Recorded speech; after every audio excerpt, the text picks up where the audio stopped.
নমস্কাৰ মোৰ নাম শ্ৰী বিভুৰঞ্জন ভৰালী পোনপ্ৰথমতে মোৰ মৰমৰ ছাত্ৰ ছাত্ৰীসকলক মোৰ এই চেনেলটোলৈ স্বাগতম জনাইছোঁ আজি এই ভিডিঅ'টো আপোনালোকক ক্লাছ 9ৰ চেপ্টাৰ 2ৰ এক্সাৰসাইজ 2.4ৰ 12 নম্বৰ কুৱেশ্যনটো মই এতিয়া সলভ কৰিব লৈছোঁ আৰু 12 নম্বৰ কুৱেশ্যনটোত এইটো ভেৰিফাই কৰিব দিয়া হৈছে যে x³ + y³ + z³ - thrice xyz = half of x + y + z into x - y whole square plus y - z whole square plus z - x whole square গতিকে এইটোৰ পৰা এইটো কেনেকৈ ইকুৱেল হ'ব সেইটো আপোনালোকক ভেৰিফাই কৰিব দিয়া আছে সো প্ৰথমতে মই কি কৰিম ইয়াৰ যে ৰাইট সাইডটো আছে সেই ৰাইট সাইডটো প্ৰথমতে লম এই ৰাইট সাইডৰ পৰা মই এতিয়া লেফট সাইডটো এটো আপোনালোকক প্ৰুফ কৰি দেখুৱাইছো সো এটা মই প্ৰথমতে লেফট ৰাইট সাইডটো লিখি লৈছো ঠিক আছে ৰাইট হ্যান্ড সাইডটো লিখি লৈছো এটা কিমান আছে half of x plus y plus z তাৰে পিছত থাৰ্ড ব্ৰেকেট আহিছে x minus y whole square plus y minus z whole square plus z minus x whole square so ইয়াৰ পৰা কৰিলে অকমান সহজ হয় সেইকাৰণে মই এইটো ৰাইট সাইডৰ পৰা এইটো ৰাইট হ্যান্ড সাইডৰ পৰা কৰি আছো তো ইয়াতে প্ৰথম কি আছে যে half of x plus y plus z এইখিনি আমাৰ একো কৰিব লগা নাই আমি প্ৰথমতে এই পাৰ্টটো ভাঙি লম এইটো স্কয়াৰৰ ফৰ্মত আছে গতিকে স্কয়াৰৰ পাৰ্টত আমি এইটো ভাঙি লৈ আছো এইটো প্ৰথমতে কিমান হ'ব যে x² minus twice xy plus y square মানে x minus y whole square ফৰ্মত এইটো লিখিছো তাৰপিছত y minus z whole square আছে এইটো কিমান হ'ব y square minus yz plus z square তাৰপিছত z minus x whole square আছে মানে z square minus twice xz বা zx plus x square ঠিক আছে এতিয়া আমি এখানে কি কৰিম half of x plus y plus z লিখিম তাৰে পিছত আমি চাম যে ইয়াতে কোন কেটা ডাবল আছে এটা x² আছে আৰু ইপিনে x² মানে twice x² আছে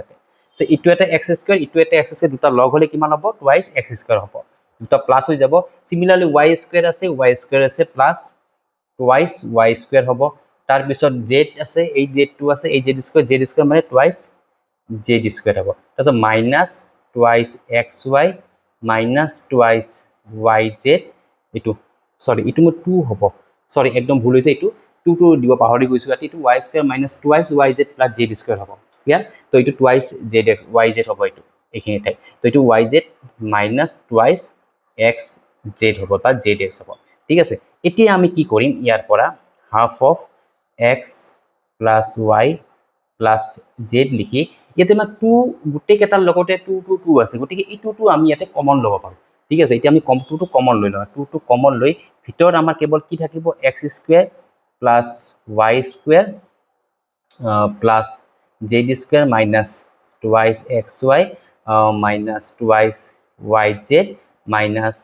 sorry 2 কমনে যাব গতিকে only xy থাকিব xy minus yz minus zx থাকিব ঠিক আছে ইয়াৰ পৰা প্ৰত্যেকটো বা 2 কমন হৈ গৈছে গতিকে কমন যোৱা কাৰণে আমাৰ তাতে কেৱল ইয়াতে x² plus y² plus z² minus xy minus yz minus zx ঠিক আছে এনেকুৱা ধৰণে ৰাখিব তাৰ পিছত আমি কি কৰি এই 2 আৰু এই 2 আমি কেনসেল কৰি দিব পাৰো কেনসেল কৰি দিয়াৰ পিছত আমাৰ মাত্ৰ কেৱল কি থাকিল যে x plus y plus z into x² plus y² plus z² minus xy minus yz minus zx ইটো হৈ গল ঠিক আছে তো এইখিনি থাকি গল এতিয়া এটা বস্তু চাওক এইটো এটা আমাৰ ফৰ্মুলাত পৰে এইটো ফৰ্মুলা আমাৰ 8 নম্বৰ আইডেন্টিটি যেটো আছিল হেতু আছিল কি যে a² b² c² minus thrice abc আছিল into a plus b plus c into a² plus b² plus c² minus ab minus bc minus c সেই ফৰ্মুলাটো গটিকে এইখিনি পাৰ্টৰ পৰা আমি কি লিখিব পাৰিম যে x³ plus y³ plus z³ minus thrice xy z ঠিক আছে এইখিনি পাৰ্টৰ আমি ডাইৰেক্ট ইটো লিখি দিব পাৰিম এতে চাওক এতিয়া চাওক যদি আপোনালোকক কিবা কনফিউজন লাগে তেতিয়া হলে আপোনালোকে এটা কাম কৰিব পাৰে যে ডাইৰেক্ট যদি লিখিব কোনবা টানো পায় তো আপোনালোকে মাল্টিপল কৰিও চাব যে এবাৰ x দি গুটেখিনি মাল্টিপল কৰি চাব পাৰে প্লাস y দি গুটেখিনি মাল্টিপল কৰি আছে প্লাস z দি গুটেখিনি কৰে তাৰ পিছতো কিন্তু ক্যান্সেলেশন কৰি হেককে এইখিনি থাকি যাব ক্লিয়াৰ যদি আপোনালোকে আৰু এটা বস্তু লিখিব পাৰে যে এইখিনি আমি কেনেকৈ পাৰো তে ব্ৰেকেটত দিব পাৰে যে সিন্স এটো আমাৰ ফৰ্মুলাটো কি আছিল যে x³ plus y³ plus z³ minus thrice x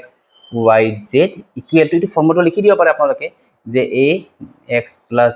y plus z into x² plus y² plus z² minus xy minus yz